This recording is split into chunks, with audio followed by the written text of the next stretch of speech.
spielen Fußball im Kuhstall.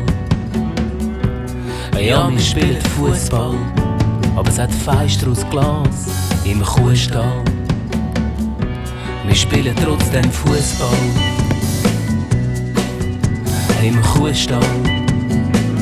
Ja, wir spielen trotzdem Fußball im Kuhstall. Und plötzlich gibt's einen riesen Knall. Ins Fenster kracht der Schuttiball. Ja, plötzlich gibt's einen riesen Knall. Und Scherben liegen überall. Also halt. Sagt mal, sind ihr eigentlich nicht ganz betrost? Geht's euch eigentlich noch?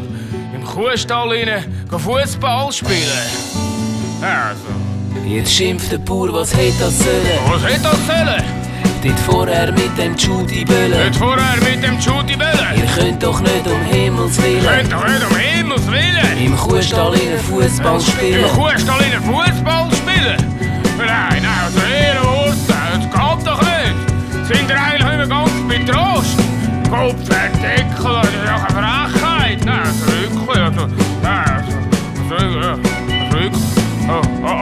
wirklich, Also gut, geben wir den wieder mal.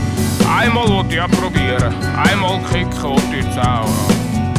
Jetzt nimmt der Bauer den Judy-Ball und kickt ihn durch den ganzen Stall. Gerade in das Fenster rein. Hoppla, Und alle lachen. Hoppla, da habe ich Höhle machen.